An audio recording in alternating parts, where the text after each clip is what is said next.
Okay, so that was something. I'm putting the link on Twitter right now.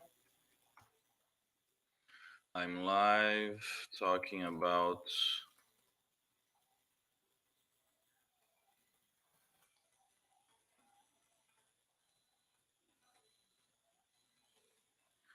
Let's suffer together.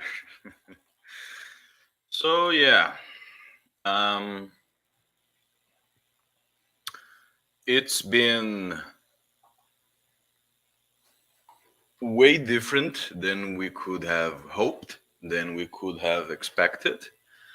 Um, Obviously, today we are going to talk about the game, about how we played, but the fact that we pretty much played an away match at the Camp Nou is something really unique and most likely for the first time in the club's history that we saw something like that. So I think there's a lot to unpack about today for several reasons.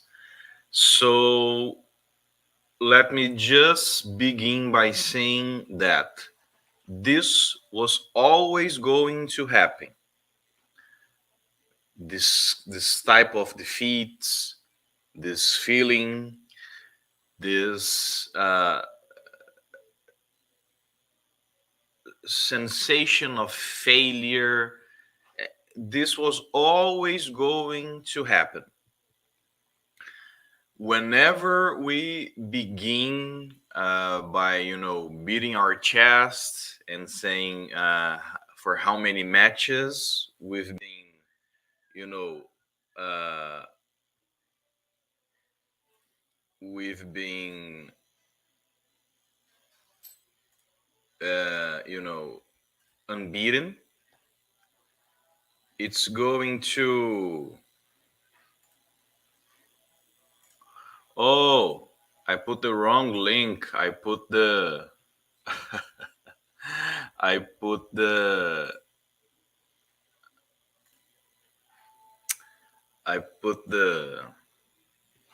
sorry guys, I should have scheduled this. I put the StreamYard link.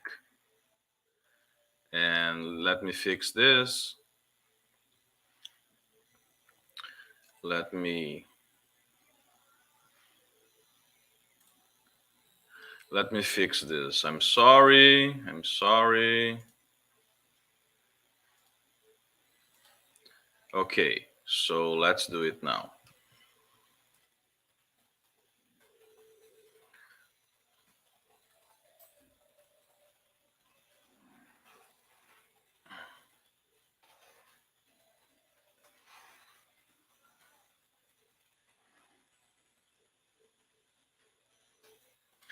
Sorry about the wait.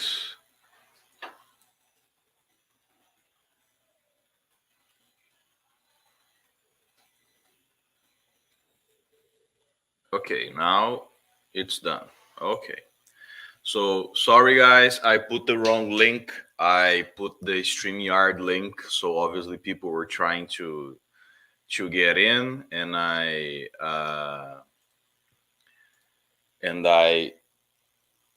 could be, it was my fault. I put the StreamYard link instead of the YouTube one. So okay, uh, let's begin this. Obviously, the live stream was going to be a little leftover emotion from the match, but let's go. So what I was saying before realizing my mistake is we were going to lose eventually with Xavi. I know it wasn't in the best fashion. I know we made it very easy for Frankfurt to do what they did today. But I want to start by saying this. Do you guys remember when we were going on and on and on about the I don't know how many matches um, Ernesto Valverde was unbeaten? Remember how that ended? So there you have it. We went through the same with Tata Martino. We have this. Uh, it's two things that go hand in hand in Barcelona. The first one is gone now, which was the ball possession. How many decades or years? How many several years we were winning the ball possession every single match, and then these winning streaks. Obviously, they are going to end because we are only able to learn, we are only able to grow with the defeats. We are lucky enough to have a very honest, a very critical coach like Xavi, like we did Pep Guardiola, and other honest people about our mistakes. But this was going to happen. Now, the way it happened today was, first of all, we have to talk about what happened in the stadium regarding the Germans taking over. How does it work? Barcelona was obliged to sell 5,000 tickets to the away fans. So anyone from Germany could go online, get their tickets, book their flights, and be done with it. Now, there's another thing that has been going on. It's the possibility the FC Barcelona shareholders, the socios, are able to give away their tickets, which means they use a mobile phone app to say, I'm not going to the match. And the club is responsible for selling the tickets to fill the place that is vacant. So I know that we can talk about that the Barcelona fans, the Barcelona socios, even though they didn't attend the match. But that happening it has been going on for several years. That the fact that those vacant seats went to Germans, that's on the club. That's on La Porta. The system, yes, Pedro, it is a disgrace. I'm not defending it. It's just that we will always have the Catalan fans not wanting to go to the stadium. It has happened before, it will happen again. But the fact of the matter is the system gets the allowance, the go ahead from the fan, from the shareholder, from the soci, and the club sells the tickets. So, are you watching the matches? Did you watch the match today? Because we are rebuilding the best team in history with Alba, Piqué, and Busquets. Do you think it would be easier or harder if you would have Messi? But we'll go on that. But let me return to the stadium thing. So, the disgrace that we saw, that we were pretty much playing in an away situation today, it's due to the boards, to Laporta's, to his people fuck up. I don't know if after the Saint Lire app, some dudes in Catalonia just bought the tickets in bulk and were like selling at a higher price in the streets. It's up to for the club to investigate, but in theory, it's all on the club. It's all on the club. And let me go deeper into that before I start, answering your questions and talking about the game itself.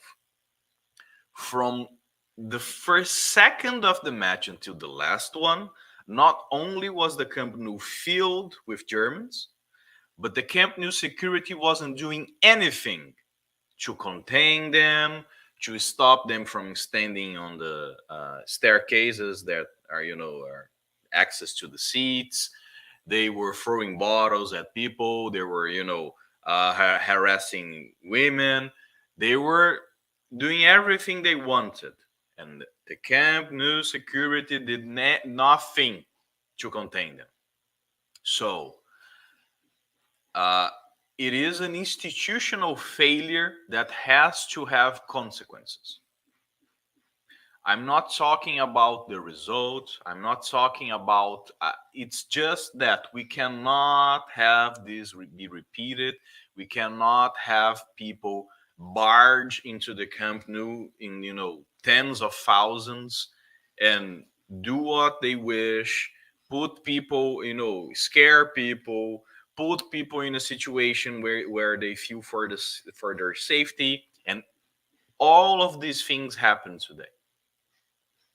A few minutes before the match ended, I saw a video of someone from Marta Carreras, which is a Catalan journalist, showing that people, FC Barcelona fans, wanted to leave their seats but couldn't because the Germans were on the fucking staircases. So this has to be dealt with. This has to be treated with real honesty. And, given that Laporta so far has yet not released the in-depth, checking of Bartomeu's accounts, maybe it won't happen. Because what happened today, besides what happened in the pitch, was a disgrace. It cannot be repeated. And I hope it's a lesson for next season, because we were kicked out of Europe today easily, by the way.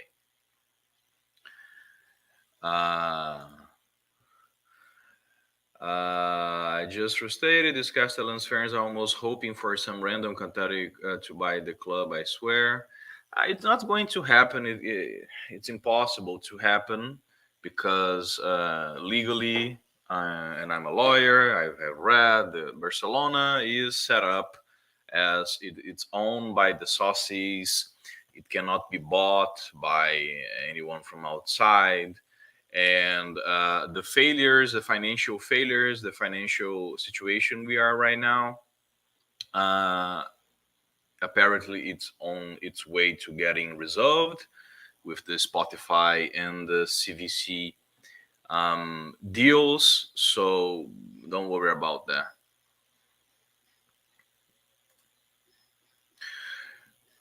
People miss tap-ins. How many goals you think Messi would have scored if you got those tap-ins? Yeah, I mean, let's talk about the match. Let's go into it. Always with the transfer review, guys. Let's go into the football first. Come on. So first of all, it was a really unlucky day today. Okay, unlucky from the start. The Eric Garcia penalty, I know I can't defend him, even though he was one of the main players, one of the best players against Levante on the weekend. But when you start the game with an easy penalty on the third, fourth minute, with that atmosphere in the stadium, with a team that is younger, that is fitter, that already proved that they were going to cause us trouble today when we went to Germany. When they start with a 1-0 with the 1-0 advantage, it was going to be an uphill battle. There wasn't any way around it. So we had the worst imaginable, starting point that we could. Uphill for any team in the world after the 1-1 draw, after being tired, after the international break, after the win in the last second against Levante in the weekend, to start an European tie with a penalty like that being scored in the third or fourth minute was going to be an uphill battle. So that was bad luck. Now, let's talk tactics. What did I say after the Levante match on the weekend? That we are using just the wings to attack. We don't have a really we don't have we don't go through the middle. Alba is scoring a lot of goals. He missed a tapping today, I understand, but he hasn't got the capacity to help us to create an avenue in the middle when we want to. So, what's easy? What's easier to mark? When you know a team is only going to use the wings, and then you have the end of the pitch, which is like praying against the precipice, and you put 3 or 4 guys to block that team from advancing, or which was what we have always had in this club, you have a more sophisticated creation in the middle with work which works together with the wings, and you have that movement of the CBs have being pulled in because the nine, the false nine, is moving, and that allows space for the passing lanes to appear. So obviously, if you're going to use exclusively the wings to attack, it's going to be easier to defend. That's why I understand that over the 180 minutes, Frankfurt played better than us. I understand that. What I'm saying is that we made it really easy for them. Just remember, check it in your memory. Did you see any movement where we were creating from the middle and Aubameyang dropped deep and pulled the CBs together, and that forced their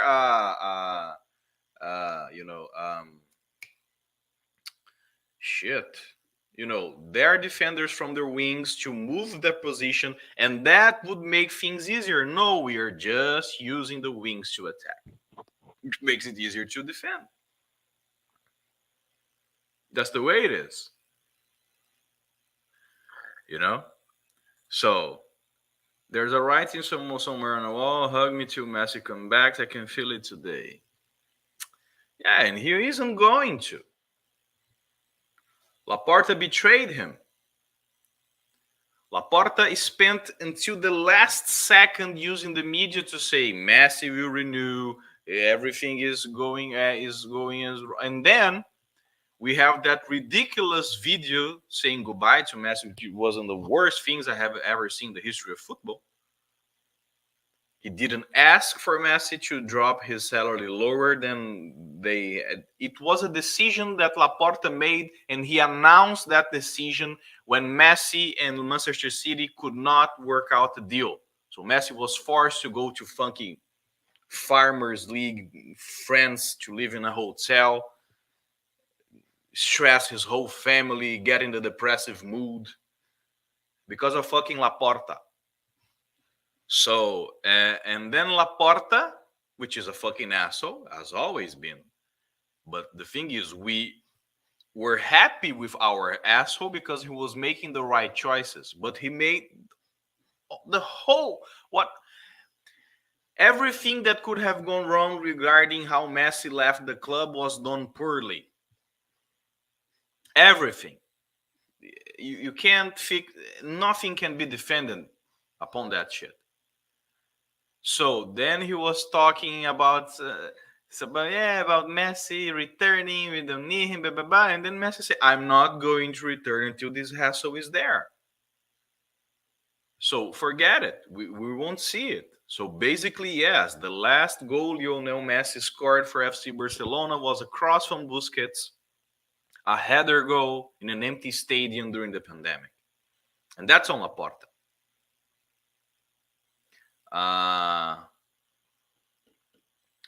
Thoughts on Ansu being used as a 9? Yes, Alvin, I think that has to happen. If we are, because the season is over, okay? I think after today, I'm not saying that we're going to start losing La Liga, but anemically, psychologically, what happened today, plus we've combined with what happened at Levante, at what happened in the first Frankfurt match, that's gonna take its toll. So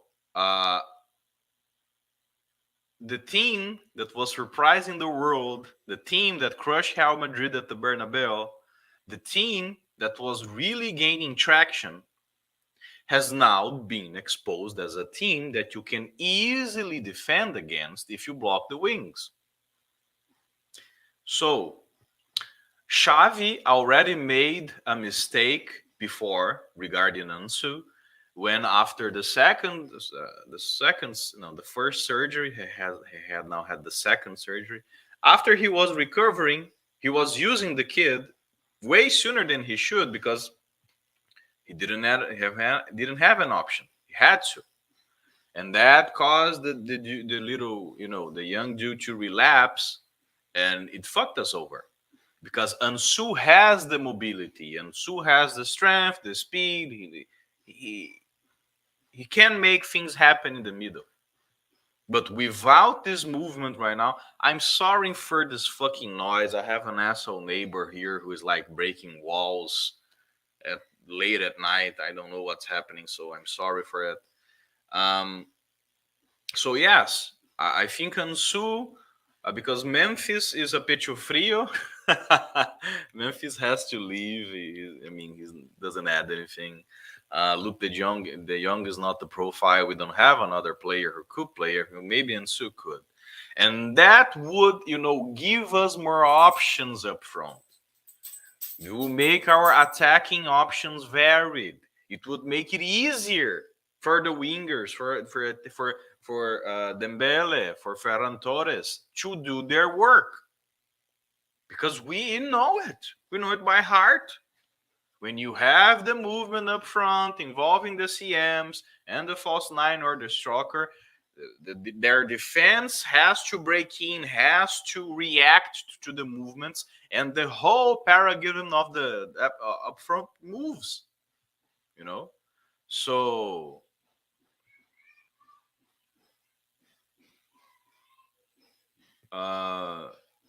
okay, buddy. You're nice for you if you like this team. Yeah, I don't care. You're irrelevant.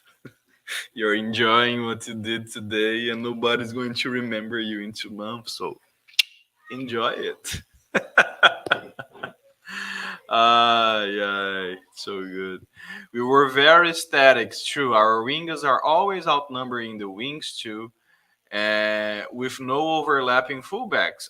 Yes, because as I said, if you're going to use the wings, first of all, Alba is all alone when you use the wings. Yeah? So he's reliant on crosses or on through passes. And the through passes aren't going to come because you are crossing all the time, and you don't have that push and pull movement to give the CMs access to the ball and the whole vision of play to make those through balls through the middle. So they won't come. If you put three or four guys in a diagonal, and in the end of you have the line that finishes the field, it's easier to defend, because either you're going to play really close to the line all of the time, or you're going to lose possession, or you're going to be dispossessed. We have seen this before. We keep seeing it again and again. So it's difficult. It's difficult. Frankie, Buzi, and Pedro, it is the midfield. This is the midfield. We don't have another one. Okay? So maybe we can use Gavi coming from the bench, Nico coming from the bench, in the final minutes of the match. But without De Jong, stuff doesn't work. Without Busquets, it definitely won't work. And without Pedri, then we're fucked. So that's the midfield. But what I'm saying is, even though the midfield is working, it really kills us. It really makes life more difficult than it should when we simply don't have the avenue to attack from the middle. It makes so easier to dude, this is a live stream of a Barcelona fan. Okay? You're coming here to send comments. Go celebrate with your buddies. Go have your beer. It's your night. What you're doing, you're being toxic. Grow the fuck up. You think I'm here to talk about Frankfurt? It makes no difference to me this kind of football you play. Just have strong, muscular guys who got lucky with a penalty, lucky with a shot from distance, and lucky our board is the disgrace. Your team is forgettable. I don't care. I'm not here to be diplomatic. Nobody cares. You're ninth in your league. To lose to a team like that in the Europa League is just something that happens. I don't care. So just fuck off. Let me, get rid of you.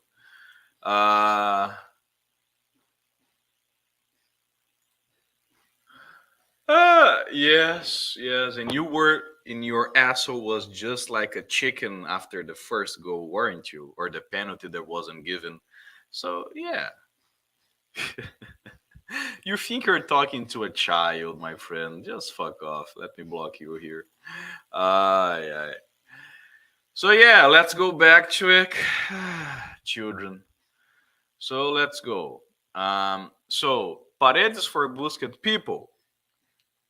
Let's not make the same mistake we made with Messi, okay?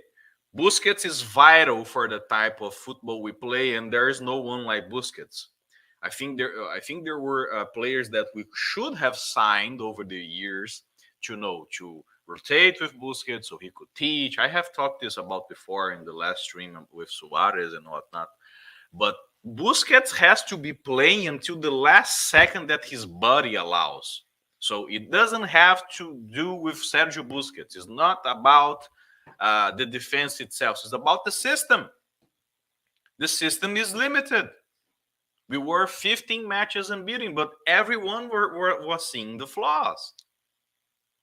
And even an average team like Frankfurt was able to, at the Camp Nou, pile up on us. So it's not about the players. It's like people who go on and on and on about Ter Stegen all the time. You don't learn. People just don't learn. Penalties are penalties. A shot from distance with 2 or 3 players in front of you is always going to be difficult for the goalkeeper. And again, a shot that went through the middle of the Serginho Dest's legs is going to be difficult to catch. It's not about the goalkeeper conceding. It's about the team having 7 to 8 clear chances to finish. Obviously, it's always been the case. Valdez didn't have much to work. He had to face an attacker 1 or 2 times in a match. Ter Stegen has like, how many shots they did today? 9, 10, 11? Come on. It's math. It can't be that difficult for you guys to grasp.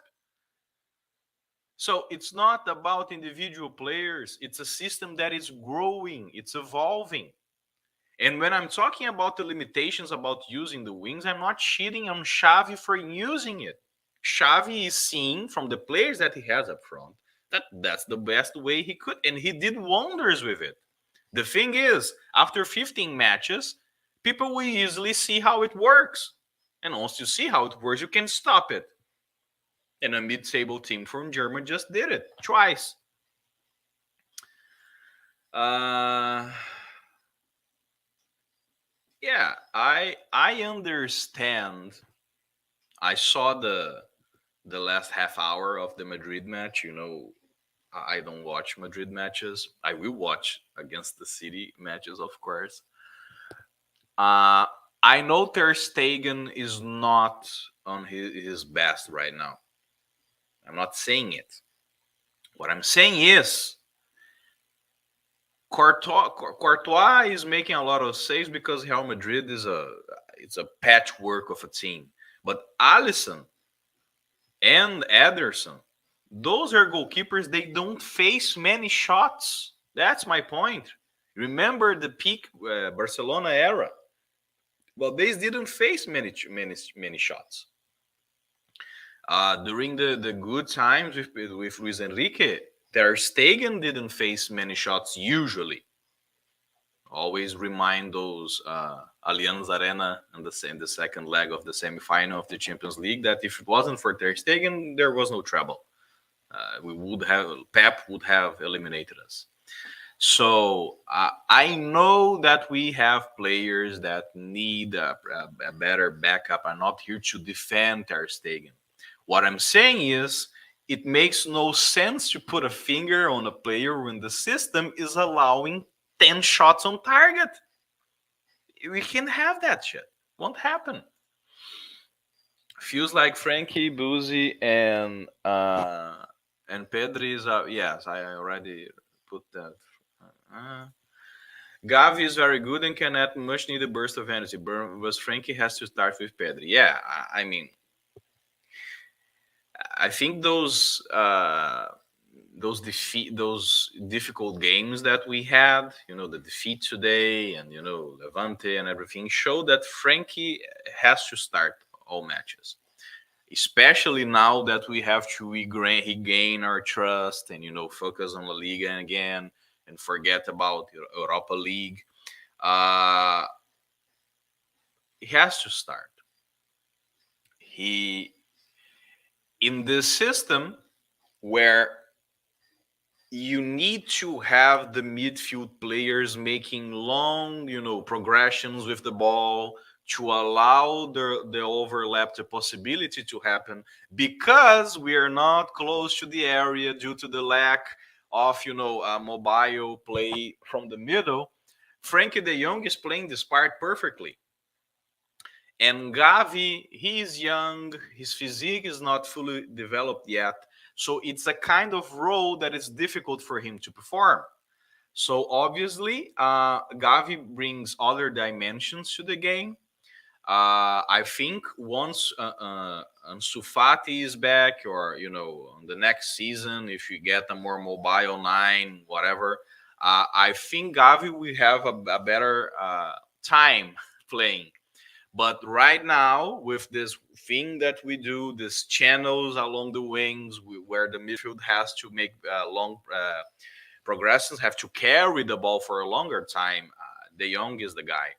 And remember that in the beginning of the Xavi era, people were shitting on him heavily. But since he is a great player, he's always been a great player, he only needed time to adjust. He's showing how good he is. So, yeah.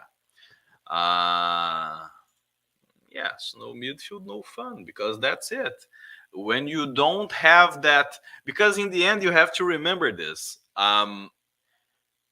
We are used to making the opposing team get frustrated because we are always circulating the ball, always making false runs that make people have to worry. And when you have this static thing in the middle, which how many touches did Aubameyang have today?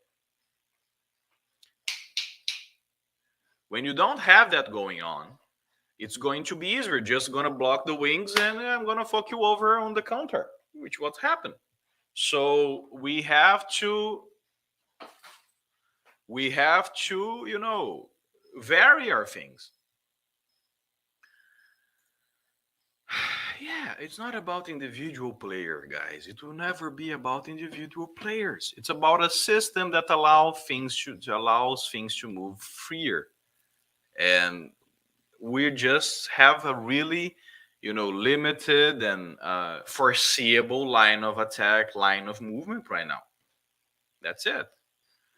I wonder how come so many Frankfurt fans managed to get into the state. Did they pay too good, or did Barca sell tickets because no Barca fans wanted to come? So I talked about it in the beginning of the live stream, which is only 5,000 tickets were legally available for the German fans. What happens is Barcelona has a system. It's called Cent Lire in Catalan, which is free seat, the name of it. Which basically a shareholder says, I'm not going to the match, so I'm letting you go, and you, the club, can sell it in paper to other Barcelona fans to purchase. And Laporta has to make clear how did dozens of thousands of Germans get into the Camp Nou today. Because we are not filling 99,000 seats in this season with this squad, with these results. It's historically just won't happen. So how did it happen? And I already said about the security and whatnot. So yeah, Xavi Ball needs the right players. We don't have them yet. Better cast and rid of junk. Yes, we do need to make a serious cleansing, because there are players that are eating up the wages. So Umtiti, Lenglet, Pjanic, who earns like 9 million euros a year. And obviously the cleanup is ongoing. And we do, with Xavi being able to participate in the planning, and choosing players to fit his profiles, things will be better next season. But the squad depth, it is what it is, and we have to be patient. And unfortunately, the only one title which was feasible for us to win, it finished today in a really bad fashion. But I think it shows that improvement was always going to be slow, that improvement will always have to depend on us to see the flaws clearly, to be honest about them, and, to work on it, because that's it. You see what's wrong, you work on it, and that's it. Nothing else. So let me clean up here. Do you see KC helping out in midfield? Alvin, years ago I used to watch football all around Europe, but now I'm a married man with, having to find work in a broke country, and I'm living 3,000 kilometers away from home, so I just don't know KC at all. But if Xavi chose him, I'm sure that he was going to make sense coming from the bench or in some sort of scenarios, away matches. So from what Xavi has done today, I think he has earned our trust, at least. So I hope so. We have needed fullbacks for a long time as well. Hopefully, we can finally get them during the summer. Yes, because the Alves thing was much more. It had to do with something which is psychological, because Messi left. It was a weird season to begin with. Alves wants to play the World Cup because it's the one title that he didn't have in his awesome career. But we saw in the Levante match, for example, that Alves is still suffering in the defensive moments, just as he was constantly suffering on the last few seasons before he left, because Alves left for a reason. It was time for him to leave. When you talk about the defensive, and I know I'm talking about the bad coaches that we had back then and the awful playing systems, but his ability to defend was just not, up to par with what he used to be and what he can add in terms of, advancing, creation, combining. So yeah, I saw that we were trying to sign the right back from Ajax, but Bayern got him. I saw today that Xavi likes some left back from La Liga. I didn't got the name, but obviously Alba needs to have someone to compete with him. I think, apart from Busquets, which is a really unique player, and it's really hard because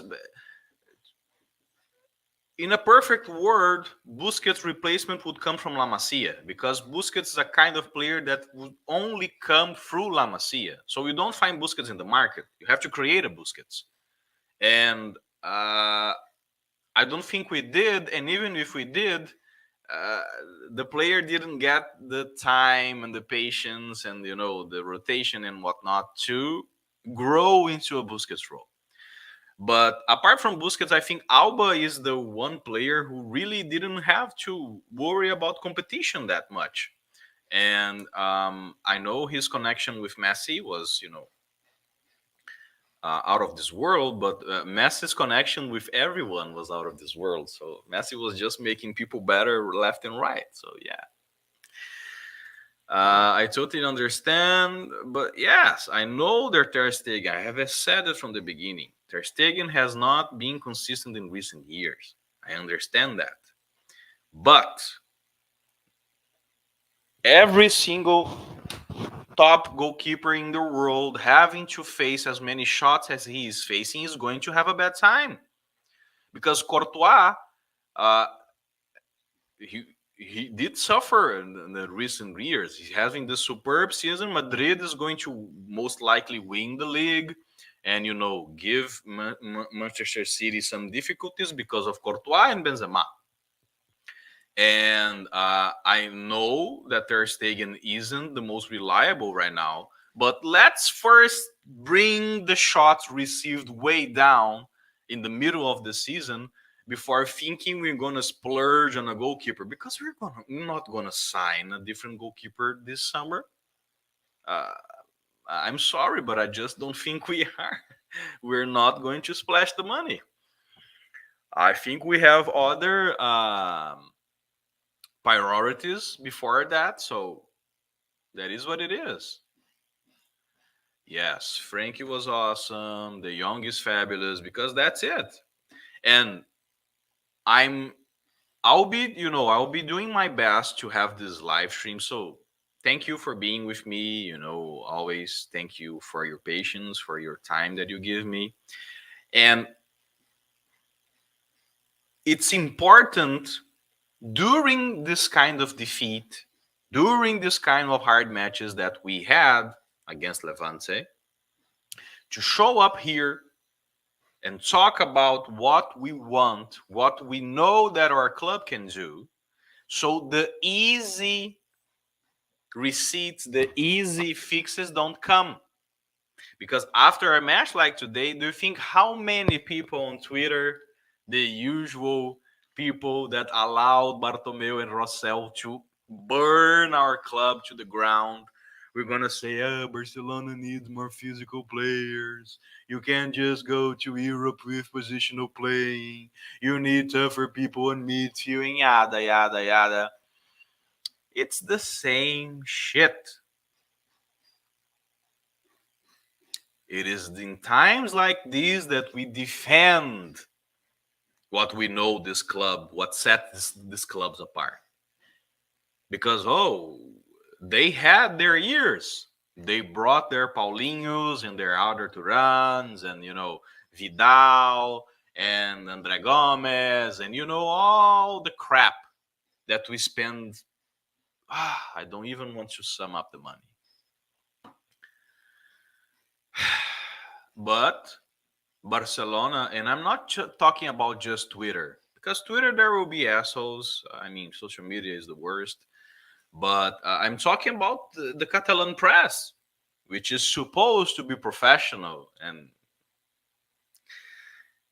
whenever there's a difficulty for the player to adapt to a new system, they will go after it, because they know that in the end, the machine is going to keep turning. And maybe your friends that, managers of certain players, you can, say it's time to let go of the young, and then you start writing some fluff pieces about signing a player that you're gonna get a little money for helping him come. Or you guys don't think that's what happened with some, if not most, of the weird signings that Bartomeu made during his era? Come on, the game is dirty and it's played on several different pitches at the same time. So yeah. Do you think level will work as a short-term solution? We can protect and sue while having a competitive game. Alma, Luke, the Pai, Brafueter, or that way. Pranay, uh, the thing about Lewandowski, shit. The thing about Lewandowski is this. I don't think he's going to come. At this moment, I think Barcelona are trying to put a little bit extra pressure on Erling Haaland, which most likely is going to Manchester City, which needs a 9. And I think they're just setting up this pressure slash a plan B regarding Lewandowski. Because getting a 34-year-old player, because forwards, they can retain their finishing abilities, and Lewandowski is a great finisher for a longer time. But their movement and combination, which is precisely what we need in the middle, as I've been saying through this whole live stream, those abilities diminish. It's natural. So if he comes, I think yes, he could work for 1-2 seasons at the most. And I think his role, which is something we didn't do with Suarez, which I talked about it in the last live stream.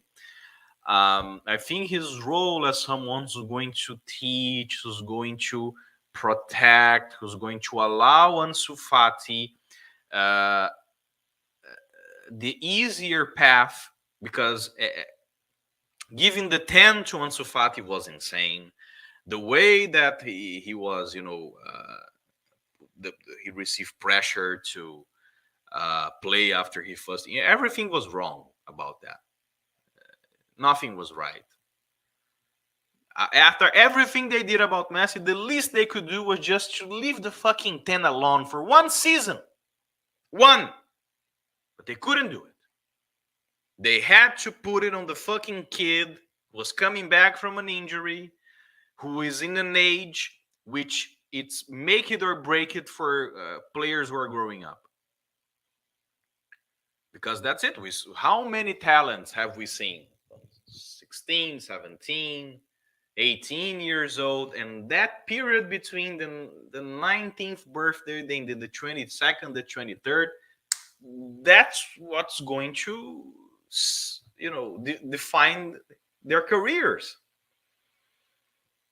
And every single extra pressure, every single injury is just going to make things harder. And I don't think the club managed what they did to Ansu Fati well at all.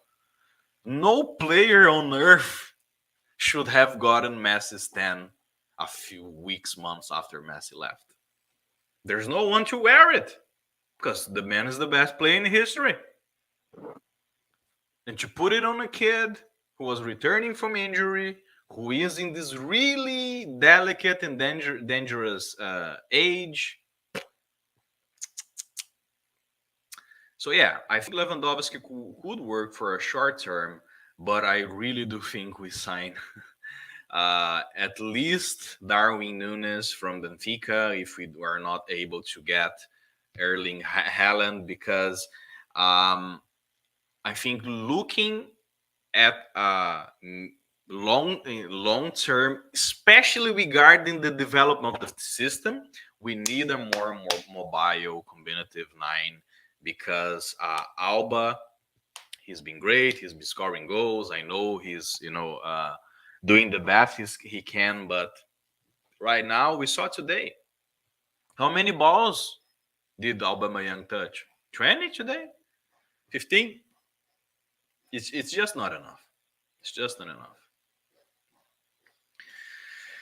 Yes, Bring, that's the point. Systems is the one who wins trophies. Pedro isn't great individually, but was fantastic in the 11-12 system, and that's it. The dude was a hard worker. He wasn't the best dribbler. He was just okay on one-on-ones. He was a good to great finisher, and he gave his heart out and make things work. Right now, with this system, who do you think would suit us better? That younger Pedro or the Memphis Depay that we got? I mean, it's obvious. It's just what it is.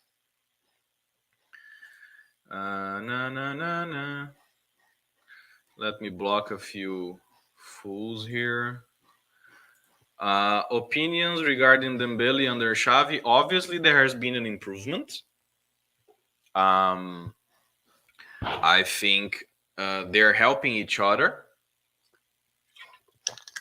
because Dembele, his previous years at Barcelona were just hard to defend.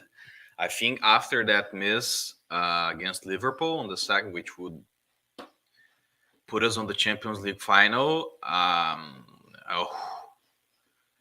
and his overall demeanor and his lateness, and he's just not serious. And I think, yes, he's doing better, but I just don't see if in the long term it pays off for us to renew him if it's not for a cheaper salary. Yeah, I don't think he is a player who will thrive if there isn't that much space to run into. I don't think he's the player who,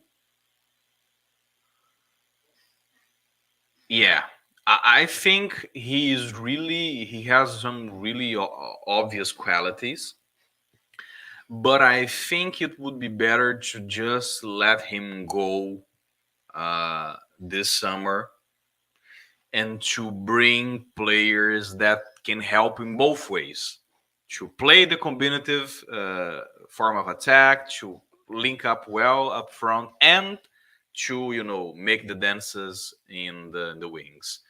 Unfortunately, Adama is going to leave today. He just showed that he has to.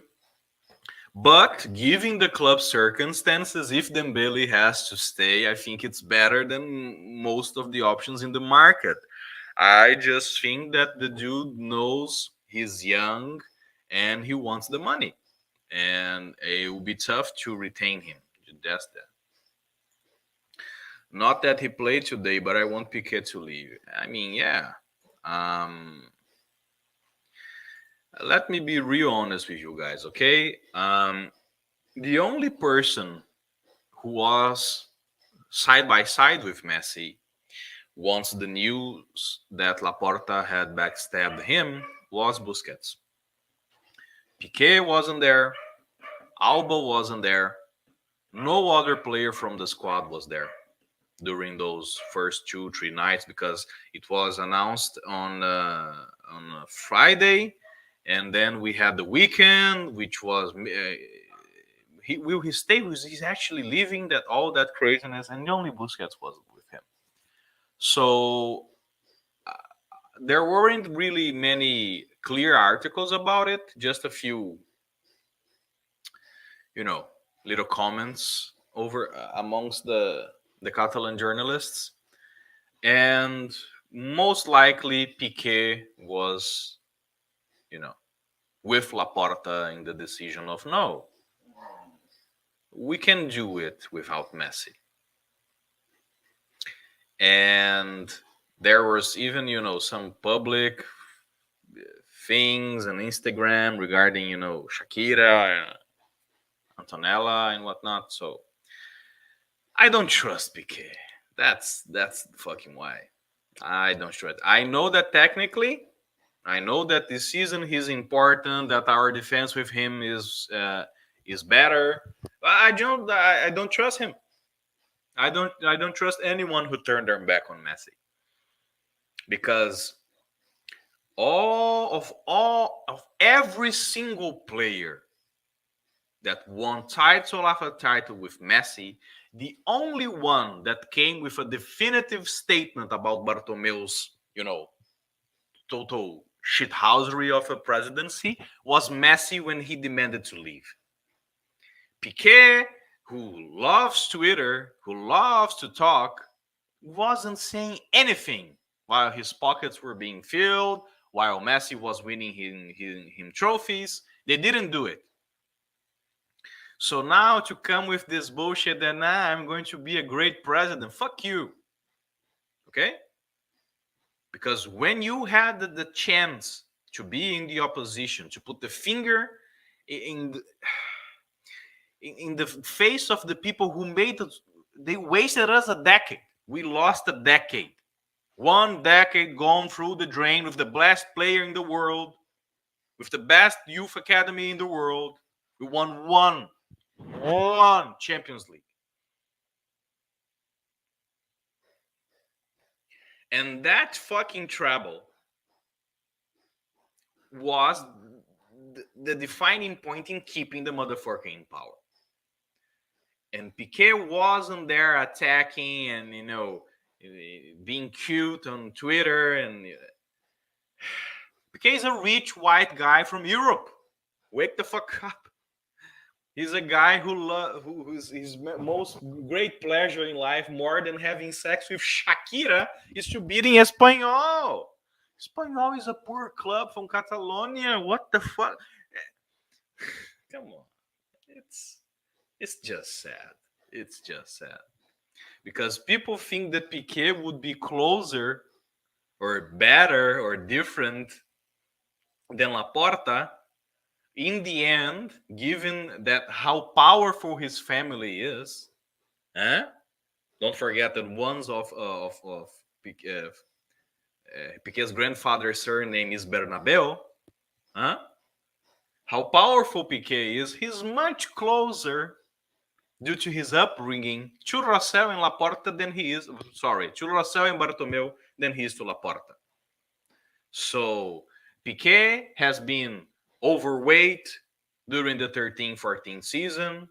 He had lots of, poker matches and trips to the USA during the tough years. And now for him to come and to say that he is going to be the one, fuck off, man. Just fuck off. Get the fuck out of here. No, I don't think De Jong is good enough for the Busy role. Because that's it. The Busquets role is the hardest role there is in world football to perform, and especially to find a suitable, replacement. I think Nico, with proper time, and when I mean time is minutes in the pitch, not training. Minutes in the pitch, trying to play the role. I think he could do it, but it's up to Xavi. It's up to, and I agree with you regarding the other stuff. Pedri is out for the season. Yeah, I mean, the season is over. I was just talking about how badly we handled the whole Ansu Fati situation. So I know this pretty much ends whatever dream we had of, because Real Madrid plays Sevilla and Atletico Madrid and the rest of our games are easier. And now that we only have to focus on La Liga, I know that we still have that on the back of our minds because we know this Real Madrid team is bullshit. What they have is Courtois, Benzema, and little bursts of something from Modric, who gave that sweet pass, the sweet assist, the Trivela assist. But I think it's really sad.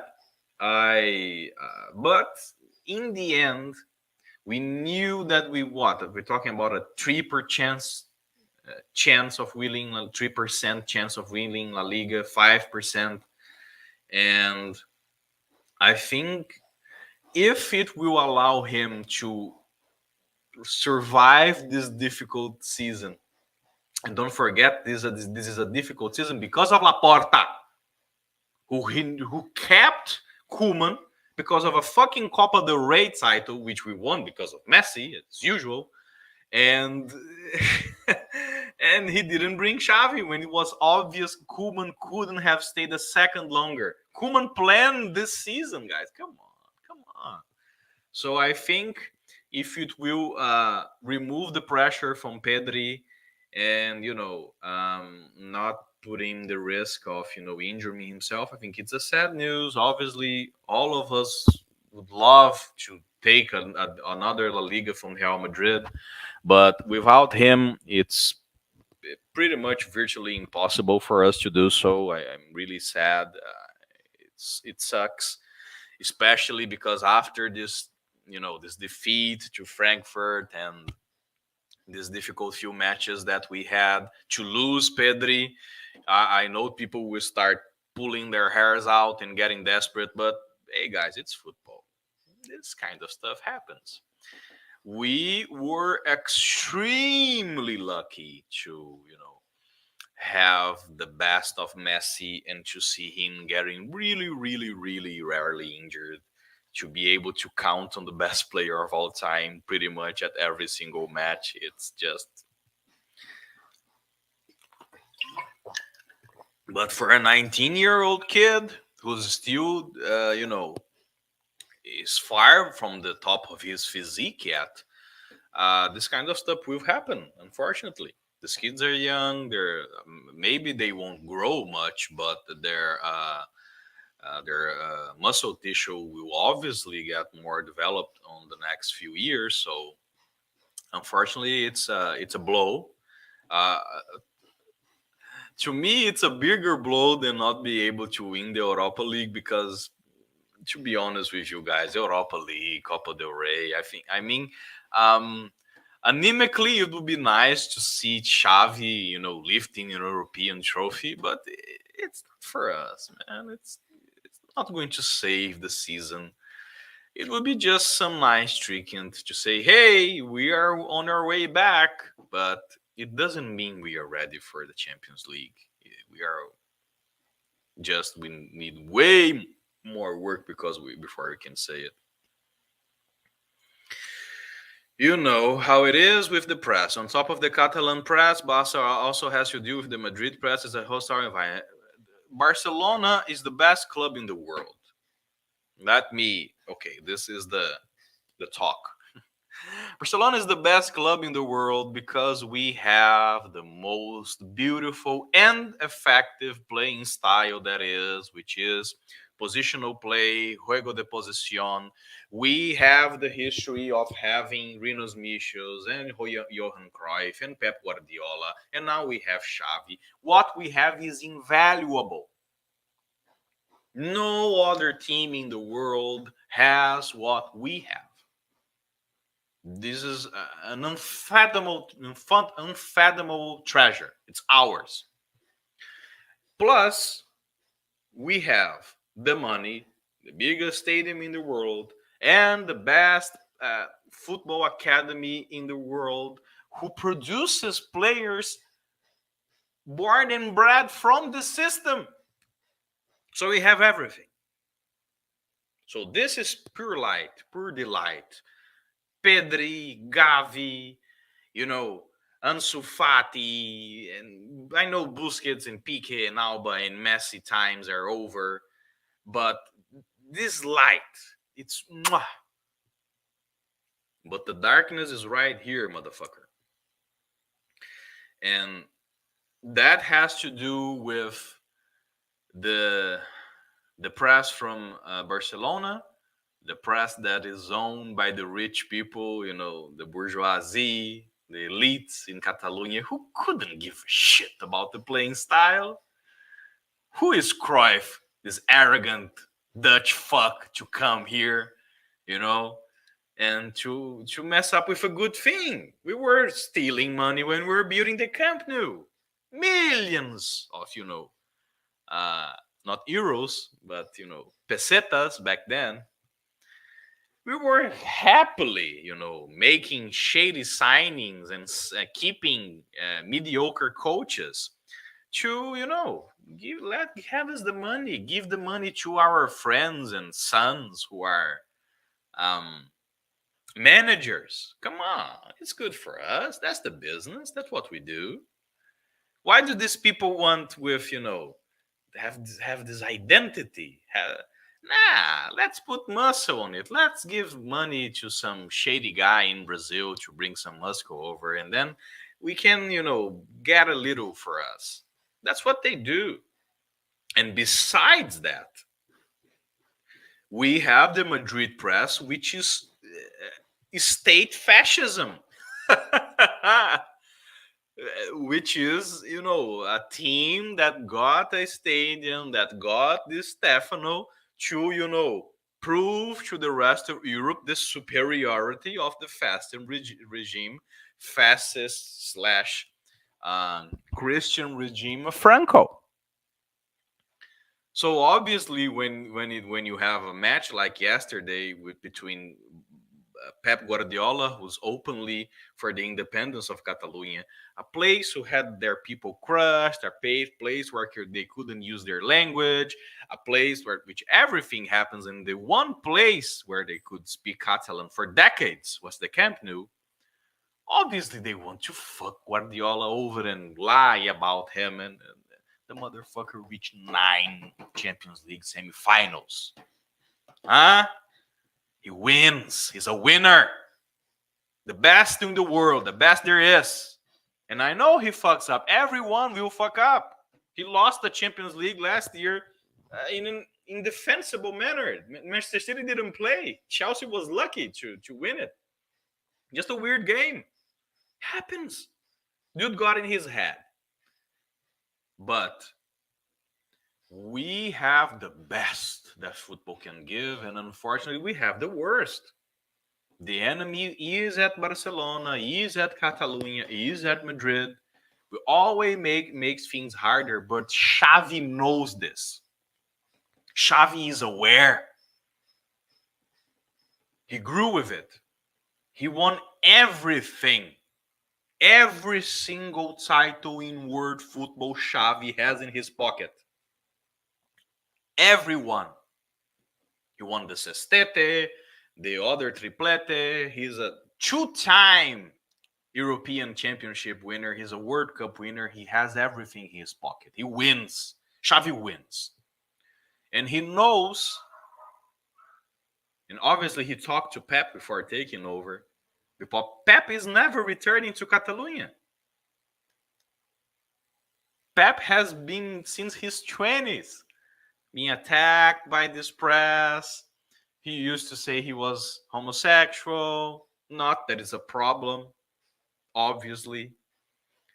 Then when he went away to Italy and whatnot, and he was proven that he didn't, take performance-enhancing drugs, he had to go all the way in the courts and do all kinds of, examinations. The Barcelona press was attacking him. When he got over when he took over the team and he started winning and using the style, he was attacked. And the Catalan bourgeoisie, the elite, went there and said, let's put Rossell in to diminish him, to sell people who the Guardiola had signed, to get in the way. Then he left. And this will never change. And Guardiola realized it. Then he doesn't want it.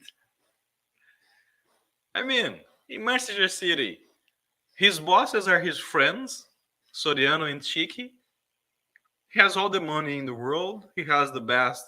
He has the material conditions regarding training, whatnot, and he has a footballing culture press over there that isn't about all the noise and the machismo and the violence and the yeah, that we see in Spain. So what the fuck would he return home? He knows how hard it is, how easier it him for him to work there. There's no reason for him to return.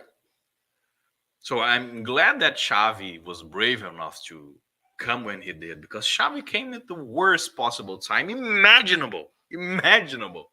He came in the season that Messi was kicked off, having to get scraps from what the fat fuck Koeman did, and he's doing wonders. It's just that he needs more time. It is what it is.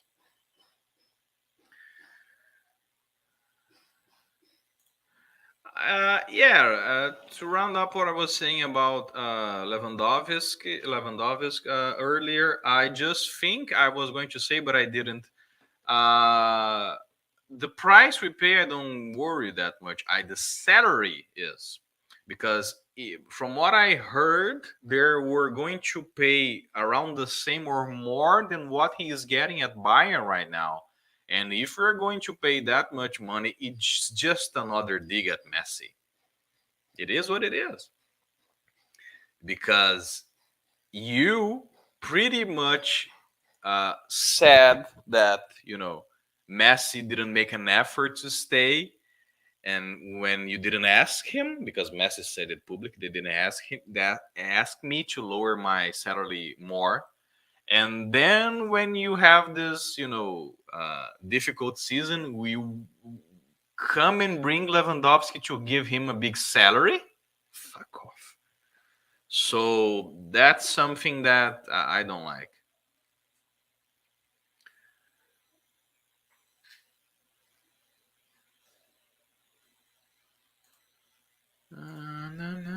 Let me block.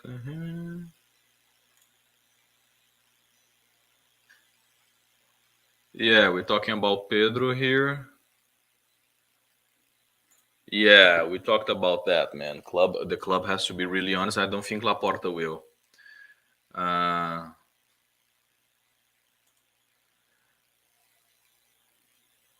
yeah, you summed it up. I think regarding PK, he's no leader to me. I don't trust him. I don't trust anyone who betrayed Messi. And all his antics from the last years with the weight and the little poker matches and more active in Twitter and not saying a peep about Bartomeu is not. Yeah, I'm so sorry about Pedri. Yes. Ricky Puig is like Piquet. It just came from people who have money and don't have to worry about anything. So you he'll just obviously he's going to leave, get loan somewhere next season, but it's just someone who unfortunately, because I like football, I like talent, you know. For those who have followed me before, I used to spend a lot of time discussing with people, and uh, I just like football. I like Galeano used to say, I'm a beggar for good football. I like to watch good stuff. And I hope this kid does okay. I think he had his little things going on. If he doesn't fit at Barca, he may have a career somewhere else. It's part of it. So yeah. So guys, to sum up the live stream, I've been up for 1 hour 15. I just think it we started uphill with the penalty. The shot, I know Ter Stegen could have done better, but from that distance, that angle with people up front, it's difficult to defend. we didn't make trap work in the first half because, as I said, creating just from the wings is limited and easier to defend. And unfortunately, in the second half, we didn't see us changing the dynamic, which is something that worries me, to be honest. I think Xavi, uh, from the midfield to the halftime talk until the 60th to the 7th minute, he has room for improvement. He could have changed things. He could have. I know there's a thing about trust of giving the players that started the match at least 1 hour. I know it's part of football, but I just don't. I think he could have done better regarding that. And the third goal came from this lack of organization, and people were just going on to move the ball forward, and the right back wasn't there to defend it. They scored easily, and then we scored the goals and at the dying minutes. Of course, the whole match could have changed if we that penalty, that was a penalty, obviously, from the we could have gone 2-1. Yeah, scored a penalty 2-1, and then they went 3-0, and that was over. Because if we have gotten the penalty, we could have turned the match around, but we just get on conjectures and ifs, and it doesn't help. It just doesn't help. So I think that's it for today. I thank you so much for coming. As I said, I didn't post it here. Let's see if my Patreon page is up. I'm trying to talk about Barca and always, being true to our history, and bring it in a lighter in a lighter um, a lighter way. I am unemployed for 2 years, so I'm putting my Patreon here. I'm gonna to put it on Twitter.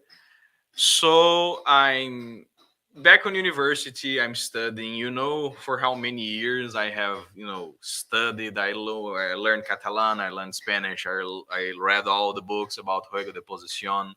So I like to bring information about this club and make it lighter. I know that before I used to be really uh, outstandish, but it's not me anymore. So if you like what I do, if you like what I have to say, if you're able to spare a few bucks, it would make a difference for me because I'm really living with a tight budget right now. But if you can't and just get to share this video, this live stream after it's over, I'm thankful just the same. So thank you guys for staying with me. I hope you have a great night, and we'll see you after the next La Liga match. So thank you. Bye bye.